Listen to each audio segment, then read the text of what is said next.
যারা নেতা, সে opposition leader বলুন আর সুকান্ত মজুমদারই বলুন, তারা সবাই ইডি আর সিবিআই দেখিয়ে দেখিয়েই তো করেছে। আমরা তো মানুষের কাছে এই বক্তব্যটাই বলেছিলাম যে এখন এটা হয় না, মানুষ গ্রহণ করবে না। এক নম্বর, ইডি সিবিআই ভয় দেখিয়ে ভারত পশ্চিমবাংলায় রাজনীতি করার চেষ্টা করেছে, মানুষ গ্রহণ করেনি। আরেকটা হচ্ছে, যেটা আরেকটা বলেনি, সেটা হচ্ছে এই বিজেপি লিডাররা, এমপিরা, এমএলএরা যারা ছিল, এমপিরা যারা ছিল এখন নেই, এমএলএরা, তারা বারবার গেছে 100 দিনের কাজের টাকা বন্ধ করার জন্য, এবং বন্ধও করেছে। তো মানুষ তো তার উত্তর দিয়ে দিয়েছে।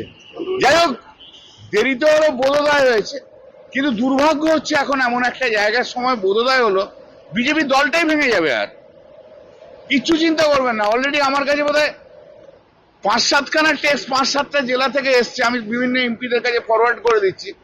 বিজেপির অনেক বড় বড় মানে সাংগঠনিক নেতারা তারা তৃণমূলে চলে আসতে চাইছে। সংগঠনটা ওদের ভেঙেই যাবে, কারণ যে ট্রেন্ড ভারতবর্ষব্যাপী চলেছে, আগামী 1.5 থেকে 2 বছরের মধ্যে নরেন্দ্র মোদীর সরকার পড়বেই।